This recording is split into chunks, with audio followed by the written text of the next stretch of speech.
Hello guys, education.free में आपका स्वागत है। हम ज्योग्राफी की एनसीईआरटी पुस्तक पढ़ रहे थे क्लास 6 की, जिसका चैप्टर है सौरमंडल में पृथ्वी, जिसका पार्ट 1 मैंने अपलोड कर दिया है, जिसमें मैंने आपको चंद्रमा तक पढ़ाया था। आज हम इस वीडियो में चंद्रमा से आगे पढ़ेंगे। तो चलिए स्टार्ट करते हैं इस वीडियो को।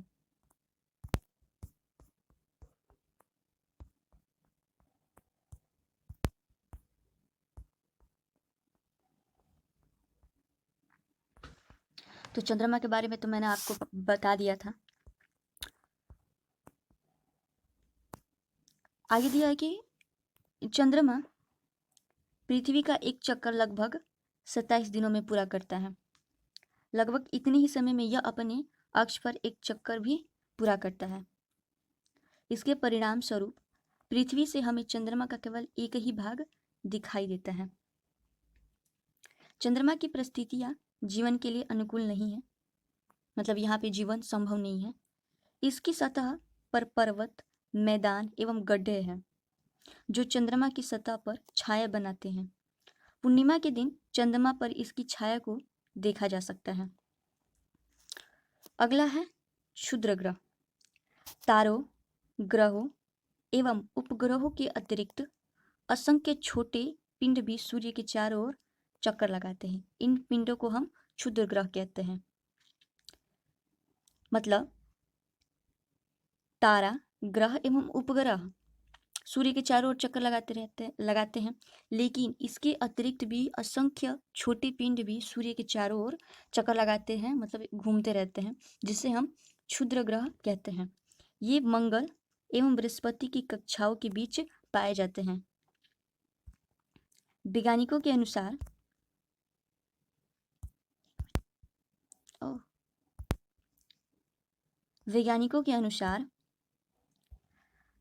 अनुसार क्षुद्र ग्रह ग्रह के ही भाग होते हैं। क्षुद्र ग्रह जो होते हैं वह ग्रह के ही भाग होते हैं, जो कि बहुत साल पहले विस्फोट के बाद ग्रहों से टूटकर अलग हो गए थे। मतलब क्षुद्र ग्रह जो होते हैं वैज्ञानिकों के अनुसार ग्रह के ही भाग थे, जो बहुत समय पहले विस्फोट होने के बाद ये टूटकर अलग हो गए थे। नेक्स्ट देखते हैं उल्कापिंड। उल्कापिंड सूर्य के चारों ओर चक्कर लगाने वाले पत्थरों के छोटे छोटे टुकड़ों को हम उल्कापिंड कहते हैं। सूर्य के चारों ओर चक्कर लगाने वाले छोटे छोटे टुकड़ों को हम क्या कहते हैं? पत्थरों के टुकड़ों को हम उल्कापिंड कहते हैं। कभी कभी ये उल्कापिंड पृथ्वी के इतने नजदीक आ जाते हैं कि इनकी प्रवृत्ति पृथ्वी पर गिरने की होती है। इस प्रक्रिया के दौरान वायु के साथ घर्षण होने के कारण ये गर्म होकर जल जाते हैं। फलस्वरूप चमकदार प्रकाश उत्पन्न होता है। कैसा प्रकाश उत्पन्न होता है?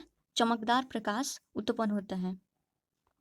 मतलब जब ये पृथ्वी पर गिरने की कगार पर होते हैं तो उस समय वायु के साथ घर्षण होने के कारण ये गर्म होकर जल जाते हैं अपने आप ही। जब ये जलते हैं तब उसमें से चमकदार प्रकाश उत्पन्न होते हैं। कभी कभी कोई उल्का पूरी तरह जले बिना पृथ्वी पर गिरती है, जिससे धरातल पर गड्ढे बन जाते हैं। ठीक है, नेक्स्ट देखते हैं। कह रहा है कि लाखों तारों का समूह है।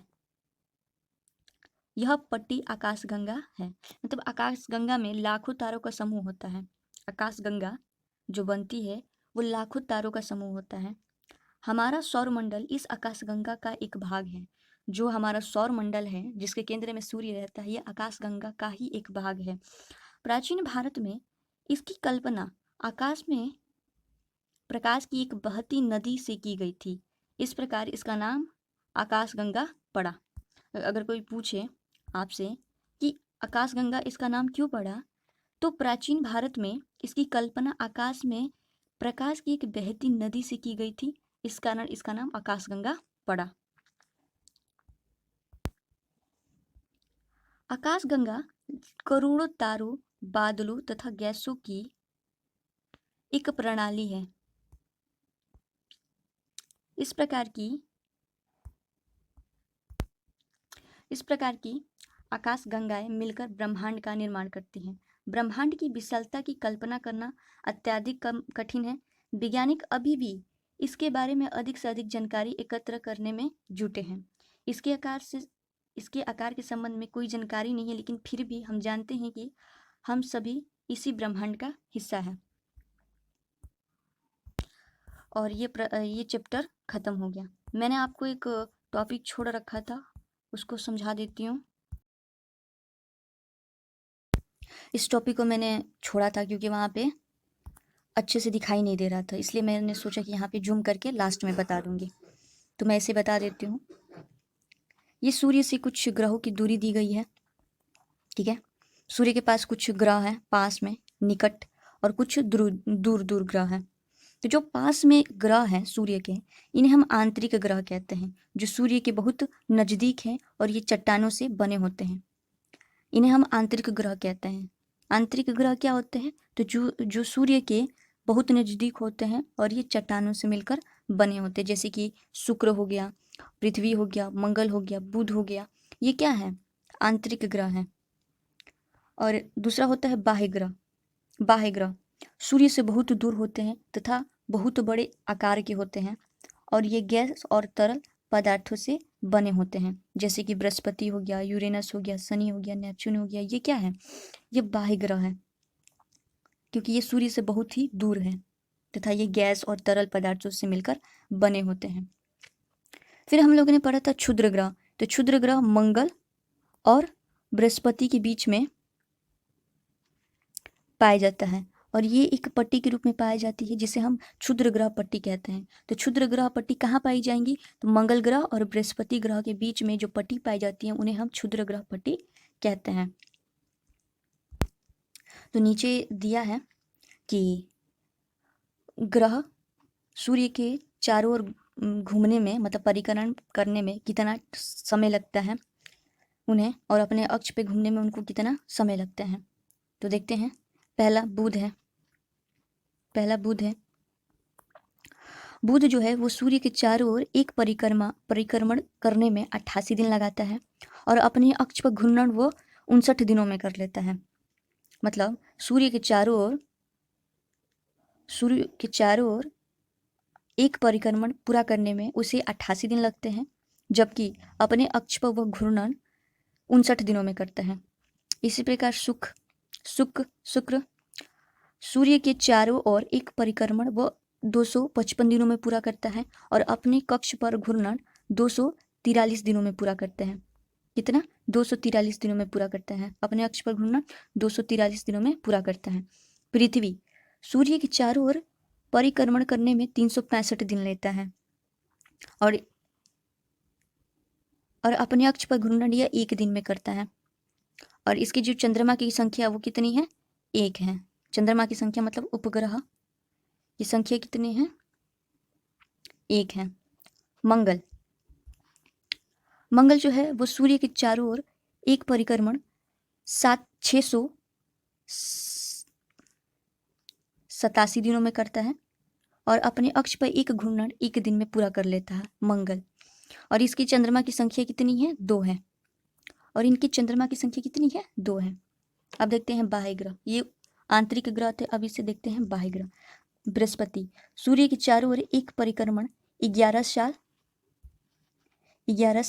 11 महीने लगभग 12 साल हम कह सकते हैं में पूरा करता है। सूर्य के चारों ओर एक परिक्रमण या 11 साल 11 महीने लगभग 12 साल में पूरा करता है, और अपने अक्ष पर घूर्णन या 9 घंटे, यहाँ दिया 9 घंटे 56 मिनट में पूरा करता है। और इसकी चंद्रमा की संख्या लगभग 53 है, 53 है।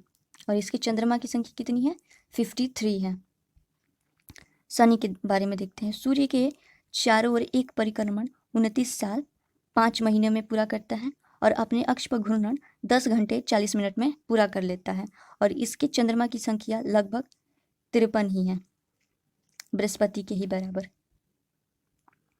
नेक्स्ट देखते हैं यूरेनस के बारे में।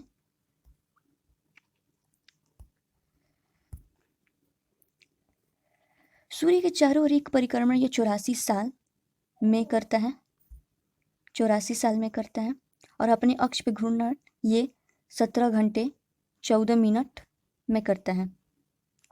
17 घंटे और 14 मिनट में करता है।